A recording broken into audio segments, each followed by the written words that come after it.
So focused and so professional, I don't think it will have a huge impact on him. Physically, how those guys look to you?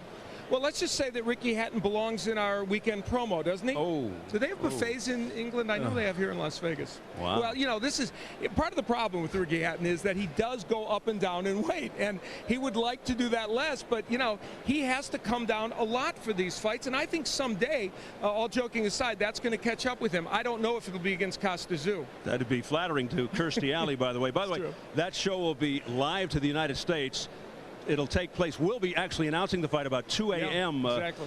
Live to accommodate the live American TV lots audience. Lots of coffee for us. Yes, yes, yes. More than usual. Anyway, yeah. Well, one thing's for sure, it really should be a very memorable night/morning in Manchester. Join us for Tszyu versus Hatton, Saturday, June 4th, live on Showtime. Now, before we continue our coverage from Las Vegas, let's see what else is coming up in the near future on this network. On ShoBox, the new generation. 1, 2, 3, 4.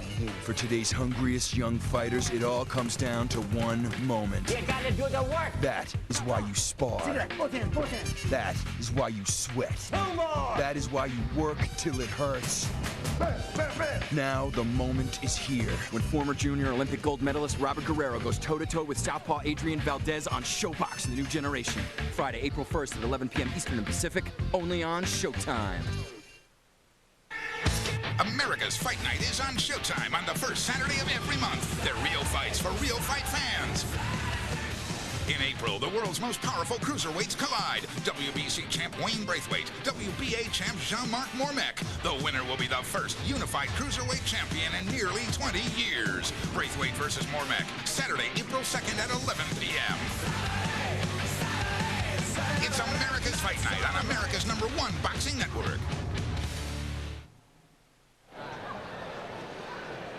So back here at the Mandalay Bay, coming up next in Las Vegas, our marquee matchup. Two-time champion Jose Luis Castillo will put his WBC 135-pound title on the line as he squares off with former IBF lightweight title holder Julio Diaz, both boldly predicting a knockout. So as we close in on our main event, this begins a series that will determine the champion of champions at 135 pounds. Back here with Al, and tonight's fight really presents a huge opportunity for both Castillo and Diaz. Yeah, it really does. You know, it took Jose Luis Castillo 14 years and 38 fights to get to this point, being on the cusp of genuine stardom. Now, a big win tonight can do it for him and secure a big fight with Diego Corrales. At 31, his boxing biological clock is certainly starting to tick, so giving birth to stardom can't wait much longer. Now, at age 25, Diaz has been thought of as the other champion out there, certainly not on the same level as Castillo or Corrales or Joel Casamero or Ecelino Freitas when they were all champions. This is his chance to change that perception, and he has the skills and toughness to do it. But technique and strategy will play roles as well.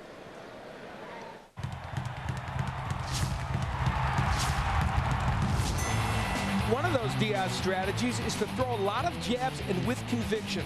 Lateral movement is to Castillo what kryptonite is to Superman. Even a little will help Diaz. Now everyone lands right hands against Castillo. Hurting him is another matter. Diaz has to throw this punch. The classic 1-2 combination will serve Diaz well in this fight.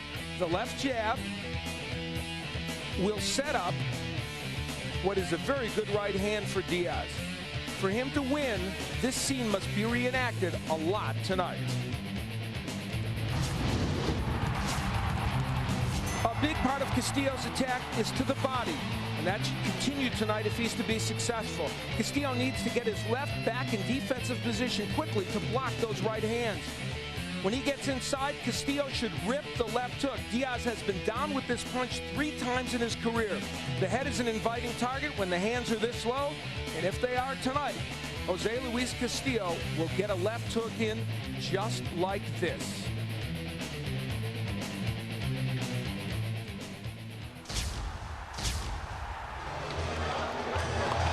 Heavy underdog Julio Diaz, haunted to this day by a stunning first-round knockout loss to a journeyman named Juan Valenzuela about 3 years ago, which destroyed a shot at Floyd Mayweather. Diaz deemed incapable of making a competitive fight, the all-time low point in his career. Tonight, a major opportunity to make people forget. He wanted this fight so badly, Al, as you know. He gave up his IBF belt for the chance to fight Castillo. He's got his fans here, and it's only fitting that he take a big gamble here in Las Vegas. He believes in himself. You know, this is not false bravado by Julio Diaz.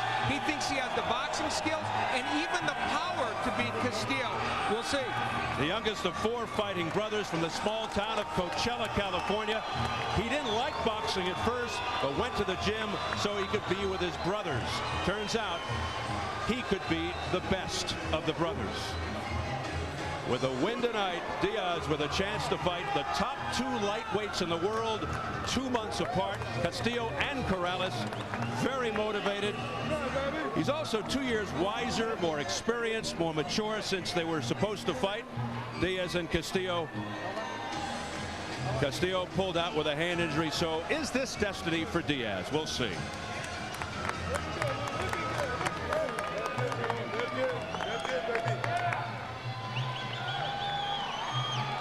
The champion, Jose Luis Castillo, who had 2 fights with Diego Corrales fall out due to contractual problems, just shrugged it off and said, I'll fight anybody you put in front of me. Well, he beat Joel Casamayor, who brings a totally different style than Corrales. And tonight, the relatively inexperienced Julio Diaz. Castillo, who hasn't lost since 1998, said he wants to end this early and get away clean with Corrales looming. Hearing a lot of booing from the crowd, he actually looks like the man he used to spar with as he comes in with that headband, Julio Cesar Chavez. You know, there are possible distractions and questions here. Rumors of difficulty making weight, currently going through a divorce. But once that bell sounds out, no questioning his will and heart. Floyd Mayweather can attest to that. Absolutely. He is a warrior. Now, the other issue would be looking past Julio Diaz. He was supposed to fight Diego Corrales, would fight him in May if he wins. But I think he understands very well that he is faced with a formidable challenge, and I think we'll see a very focused Castillo tonight. A big, strong, stalking, no-nonsense lightweight who likens himself to a diesel truck. Takes a little time to get the motor going, but once he's revved up, very dangerous. Jose Luis Castillo. Let's size them up right now as we check out the tail of the tape. Castillo, the champion, 6 years older than Diaz. The height is all even. Slight reach advantage for Castillo. At yesterday's weigh-in, Castillo right on, Diaz just under, but tonight's weights, Castillo 152, Diaz 150, almost super welterweights. And the notable unified rules for this World Championship fight: no standing 8 count, no 3 knockdown rule. A fighter cannot be saved by the bell in any round. If an accidental headbutt occurs before the end of the 4th, it's a no decision.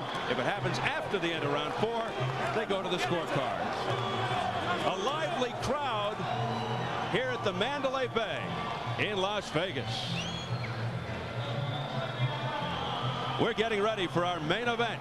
Jose Luis Castillo versus Julio Diaz for the WBC Lightweight Championship. Let's get the official introductions from our ring announcer, the classy Jimmy Lennon Jr.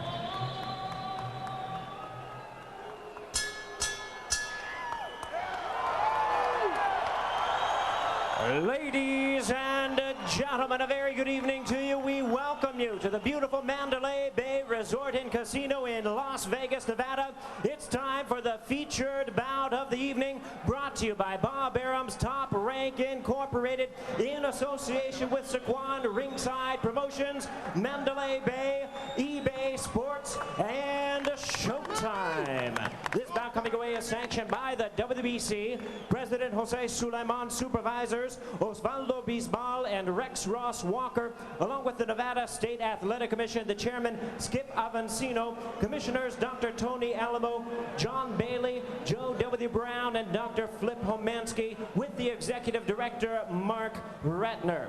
Our physicians at ringside: Dr. William Berliner, Dr. David Watson, Dr. Todd Chapman, and Dr. James Detling. And our timekeepers at the bell, also keeping count of the knockdowns, James Cavan and Mike Lasella. Introducing to you our judges, scoring this bout from ringside. From Reno, Nevada, Bert Clements. from Braintree, Massachusetts, Dick Flaherty, and from Las Vegas, Nevada, Dalby Shirley. Our third man to the ring and is working in this his 144th world title bout, Richard Steele. All right, fans, here we go with our main event of the evening. 12 rounds of boxing for the WBC Lightweight Championship of the World. And now, ladies and gentlemen in attendance and boxing fans joining us around the world, live from the Mandalay Bay in Las Vegas, it's showtime!